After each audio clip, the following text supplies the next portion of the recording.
Na aula de hoje nós vamos estar desenvolvendo o tópico, ou seja, o tema, otite média aguda. Lembrando então que nós temos o ouvido externo, o ouvido médio e o ouvido interno. O nosso processo decorre aonde? No ouvido médio. É uma complicação de uma infecção do trato respiratório superior, como por exemplo um resfriado comum, uma rinofaringite, como também uma gripe e até mesmo processo alérgico como a rinite alérgica, na qual lesiona o epitélio, acumula secreção, contaminação da microbiota. Aí nós temos o que? O refluxo dessas secreções para o ouvido médio, ocasionando então otite média aguda. Anatomia do ouvido, nós temos o pavilhão auditivo, o meato acústico ou conduto auditivo, a membrana timpânica, que tem como função ampliar as ondas sonoras e isolar o ouvido médio do meio ambiente. Depois nós temos o martelo bigorna estrivo, que constitui o ouvido médio, revestido por um epitélio semelhante ao da mucosa nasal, ou seja, pseudoestratificado cilíndrico ciliado, na qual a depuração é realizada pela tuba auditiva ou trompa de Eustáquio, que também tem como função igualar as pressões do meio ambiente com o ouvido médio. E nós temos o ouvido interno, formado pela cóclea, a audição, o vestíbulo e os canais semicirculares responsáveis pelo equilíbrio. É importante salientar que a trompa de Eustáquio ela serve de comunicação do ouvido médio com a mucosa nasal. O ósseo da tuba auditiva ela se abre na mucosa nasal e qualquer processo infeccioso, processo viral, favorece então a ascensão principalmente da mucosa nasal para o ouvido médio, desencadeando a otite média aguda.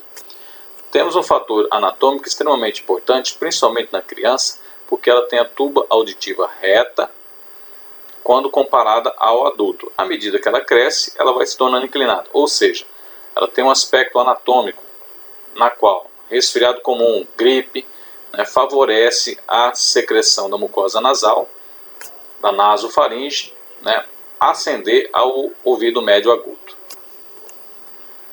Então nós temos a tuba auditiva, que tem como função igualar as pressões, limpeza e depuração, e a membrana timpânica, isolar o ouvido médio do meio ambiente e ampliar as ondas sonoras.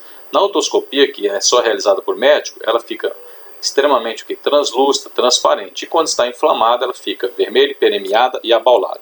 Então aqui nós temos um exemplo de otoscopia normal, onde eu tenho o quadro da membrana timpânica translúcida, transparente. Normal também, translúcida, transparente. Bom, fatores de risco. Secreções da mucosa nasal, a tuba auditiva, principalmente na questão da criança, ser mais reta, favorece esse quadro. Hipertrofia da tonsila faringiana também dificulta, obstrui o ósseo da tuba auditiva e favorece então o quadro também de otite média. Deficiência de vitamina de IgA, e aí nós vamos relacionar com a amamentação também, favorece o quadro. Quadros alérgicos também, pelo acúmulo de secreção e obstrução da mucosa nasal. Creches, porque a criança acaba contraindo um maior número de resfriados, porque entra em contato com o maior número de crianças. Fumante passivo, na qual a fumaça do cigarro diminui o batimento ciliar, diminui a depuração, também dificulta. Crianças que têm refluxo gastroesofágico, na qual ao regurgitar essa secreção pode parar no ouvido médio. E o uso de chupetas, porque promove maior abertura do ósseo da tuba auditiva, favorecendo então a otite média aguda. As bactérias são bactérias gram-positivas, que normalmente acometem o trato respiratório, ou seja, são da nasofaringe, orofaringe, na qual, se é bactéria gram-positiva, já começa então a reportar o tratamento, onde eu tenho os beta-lactanos. Então, na verdade, a otite média é oriunda do quê? Secreções da nasofaringe, da orofaringe, que acabam ascendendo ao ouvido médio. Temos um problema que é um tecido ósseo. Se é um tecido ósseo, eu tenho diminuição do fluxo sanguíneo quando comparado ao tecido, e aí dificulta não só a chegada do antibiótico, mas como também as defesas pelos fagócitos e pelos anticorpos. Aliado a isso, as bactérias ali começam a se multiplicar, muitas delas também já produzem mecanismos de resistência. Vamos citar que são as beta-lactamases, que acabam degradando o antibiótico. Por isso, no tratamento. Às vezes se aumenta a concentração do antibiótico, prolonga o tempo de tratamento ou se utiliza inibidores enzimáticos para contornar o problema da resistência bacteriana. Nós temos então como sinais e sintomas a otalgia, a diminuição da acuidade auditiva, a presença de febre, que é um processo extremamente importante, e a membrana timpânica extremamente hiperemiada, abaulada, caracterizando sinais de processo infeccioso. Então, otalgia, otorreia, diminuição da acuidade auditiva, zumbido e até mesmo vertigens. O processo é no ouvido médio, acumula-se secreção, e aí nós vamos ver a membrana timpânica abaulada, hiperemiada, até mesmo quase que rompendo. E quando se rompe parcialmente, a secreção escorre e aí desenvolve-se então a otorreia. Diferenciando então a otite externa da otite média, nós temos então maior incidência da otite externa no adulto, enquanto a otite média aguda, principalmente em crianças abaixo de 2 anos, onde o sistema imunológico ainda não está muito aguçado, favorecendo então o quadro de resfriado e a sua complicação que é a otite média. Os agentes normalmente da otite externa são o quê? São as bactérias da própria pele, são estafilococos. Por quê? Na otite externa, como acomete adulto, normalmente são objetos. O uso excessivo de cotonete, na qual favorece a lesão e aí a infecção pela própria microbiota. Enquanto que na otite média aguda nós vamos ter as bactérias da nasofaringe. Outro importante é o histórico. Nós vamos ter então adulto com histórico de uso excessivo de cotonete ou até mesmo o próprio nadador, que vai diminuindo o cerume e favorecendo então o quadro de lesão. E no caso da otite média aguda, um quadro de infecção respiratória recente, como a gripe, resfriado comum, ou processo alérgico, como nós temos a rinite alérgica. A otorreia vai estar presente em ambos os processos.